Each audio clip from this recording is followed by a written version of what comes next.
Bienvenue dans cette nouvelle vidéo. Aujourd'hui, on parle des protéines.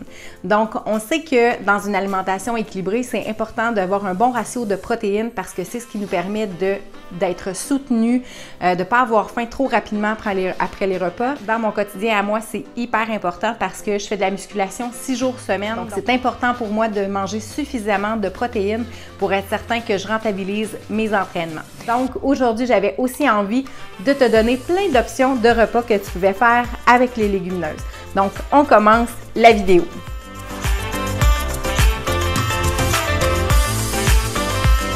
Aujourd'hui, je voulais te parler particulièrement de ma protéine par excellence que j'adore et c'est les légumineuses. Donc, ici, j'ai toutes mes pots maçons de légumineuses.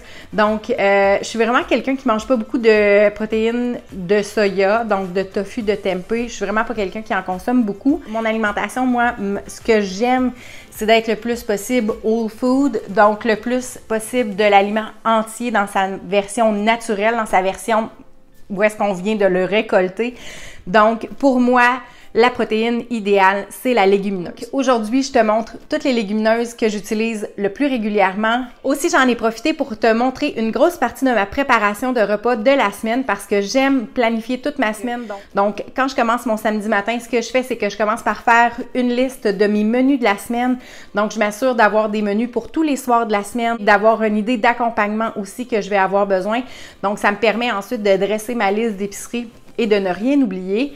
Ce qui est cool avec les légumineuses, c'est qu'on peut les acheter secs comme ça ou on peut les acheter en canne et ça nous permet de faire plein de repas diversifiés. Je pense que je pourrais commencer par, je pense que c'est ma légumineuse préférée, c'est le pois chiche. Avec les pois chiches, je prépare plein de choses, de l'humus entre autres, de l'humus maison que je peux préparer. Ce que j'aime de préparer mon humus maison, c'est que je peux vraiment limiter la quantité de gras que je mets à l'intérieur parce que quand on achète les versions à l'épicerie, elles sont vraiment délicieuses, là, mais sont vraiment pleines de gras aussi.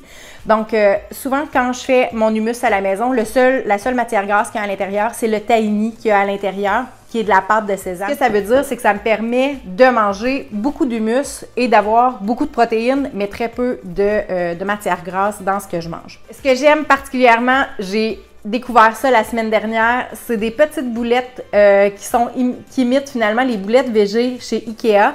Sont vraiment trop bonnes. Donc, c'est des boulettes qui sont faites à base de pois chiches et à l'intérieur, il y a du kale, du poivron rouge, de l'oignon qu'on fait revenir avec des pois congelés et des maïs congelés et on met tout ça ensemble et ça nous donne des bonnes petites boulettes que je fais cuire au four et sérieusement, là, je trempe ça dans la sauce marinara et c'est totalement délicieux. Donc, c'était dans ma préparation de repas de la semaine passée, j'ai fait une batch qui a donné comme 40 boulettes puis j'ai passé au travers au complet la semaine dernière et j'ai eu envie d'en refaire cette semaine aussi. Donc, les pois chiches, évidemment, c'est un must. C'est un must aussi parce que ça me permet de faire des falafels. C'est des petites boulettes finalement de pois chiches, mais ce qu'ils ont de spécial, c'est que les pois chiches dans les falafels sont crus. Donc, on les fait seulement réhydrater, mais ça permet de garder une boulette qui a vraiment une texture qui est différente, qui n'est pas du tout, les Anglais ils disent mushy, donc qui n'est pas du tout molle à l'intérieur. Là, ça donne vraiment une belle texture. Les vrais falafels, version originale, évidemment, sont frits dans l'huile. Comme je ne fris pas dans l'huile pour des raisons de santé, évidemment. Pas de ma santé, mais de la santé en général. Je les fais cuire au four. Les pois chiches, je pense que je ne m'étendrai pas plus sur le sujet. C'est un must. Mon autre légumineuse que j'adore, c'est les fèves noires. Ce que j'aime de la fève noire, c'est que ça me permet de manger des hamburgers hyper souvent. Puis de garder mes repas super santé avec une bonne frite croustillante cuite au four, sans huile, c'est merveilleux. Ça me fait tellement apprécier mon alimentation, là, sérieusement. Depuis que je suis végane, j'ai jamais aussi bien mangé au niveau santé, mais au niveau sensitif. Tu sais, il me semble que ce que je mange, c'est tellement bon. C'est super satisfaisant. Puis c'est ce que j'aime en fait, je pense, de faire des choses à base de légumineuses, c'est que c'est rassasiant, mais c'est satisfaisant aussi au niveau du cerveau parce que en plus d'avoir des protéines, les légumineuses contiennent beaucoup de glucides. Et on sait, notre corps humain fonctionne, carbure, là, la source d'énergie principale de notre corps humain, c'est les glucides. Donc, comme il y a à part égale souvent autant de glucides que de protéines dans les légumineuses, bien, ça en fait une belle source de combustion, finalement, de combustible pour notre corps pour fonctionner parce que ça lui donne sa source d'énergie principale, mais en plus, ça lui donne la protéine pour durer longtemps. J'en garde pas beaucoup d'avance, mais ce que j'aime, c'est que je pourrais avoir une canne de fèves noires sous la main, l'ouvrir, puis juste les rincer, puis mettre ça comme ça sur une patate douce avec un peu de maïs, un petit peu d'avocat, puis ça me ferait une super patate comme farcie, puis très très santé, mais aussi très rapide. C'est ce que j'aime. Souvent, ça permet aussi de faire des repas rapides. Ça permet aussi de congeler beaucoup de choses parce que ce qui est vraiment cool, c'est que tout ce qui est burger végé, falafel, les boulettes Ikea dont je te parlais, c'est toutes des petites choses qui se congèlent hyper bien.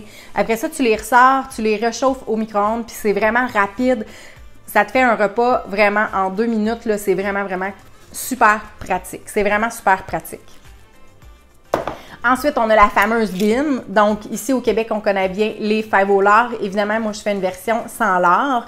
Donc, on a ici les petites fèves blanches qui servent à ça. Cette semaine, j'en avais pas dans ma préparation de repas. J'aime aussi beaucoup les lentilles. Donc, ici, j'ai 2 variétés. Donc, les lentilles vertes et les lentilles rouges.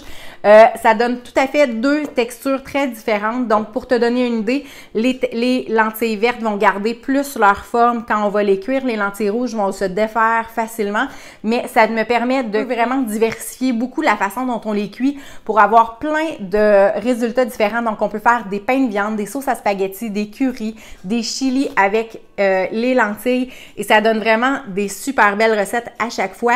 Donc, quand on veut, mettons, un chili qui se défait un peu plus, qui a moins de texture, bien, on va utiliser la lentille rouge.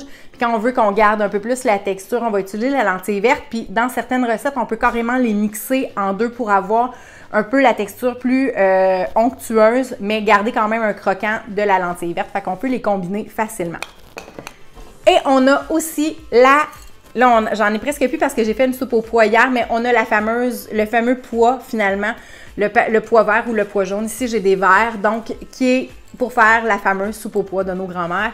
J'en ai fait une dans le Instant Pot hier. Je vous tourne cette vidéo-là pendant mon heure de dîner, puis c'est ce que je vais me réchauffer. Je vais me réchauffer ma soupe aux pois ce midi avec, probablement, je vais juste me couper de la patate douce. Je vais réchauffer au micro-ondes. Si jamais, toi, ça t'intéresse d'avoir des recettes de Instant Pot, laisse-le moi savoir dans les commentaires. Ça me fera plaisir de faire des vidéos spéciales là-dessus. Et donc, voilà. Fait que je pense que ça résume bien pourquoi j'aime autant les légumineuses. Mais vraiment, pour moi, c'est versatile, c'est simple, c'est rapide, c'est économique. Ah oui, là, sérieusement, là, j'en ai pas parlé depuis le début, mais si vous trouvez que ça coûte cher, la nourriture, souvent j'entends dire « Ah oui, mais être vegan, ça coûte cher ». Sérieusement, là, ça fait à peu près 3 ans que j'avais fait un virage santé au niveau de mon alimentation, que je mangeais vraiment plus santé, que j'achetais plus de légumes. Donc, c'est sûr que quand on achète des légumes frais, des fruits frais, ça coûte plus cher. Mais par contre, en termes de protéines, c'est clairement la protéine la moins chère sur le marché, la légumineuse, parce que on s'entend là, avec cette quantité-là de pois chiches, là, tu pourrais nourrir une famille de 4 pendant plusieurs jours sans problème. Souvent, comme les pois chiches, ils vont tripler de volume. Donc, si j'en prépare une tasse sèche, ça va me donner 3 tasses de pois chiches cuits.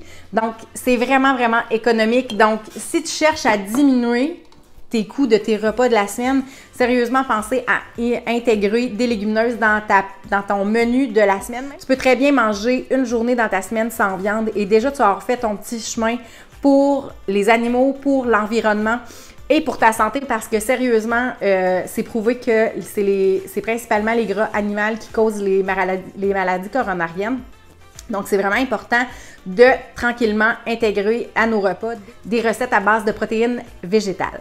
Donc, voilà que la vidéo t'a plu. J'espère que ça répond à plein de questions que tu avais sur les légumineuses. Si jamais il te reste des questions, laisse-le moi savoir dans les commentaires. Ça me fera vraiment plaisir d'y répondre. Laisse-moi un thumbs up si tu as aimé la vidéo de cette semaine et n'oublie pas de t'abonner à ma chaîne pour ne pas manquer la vidéo de la semaine prochaine. Bye!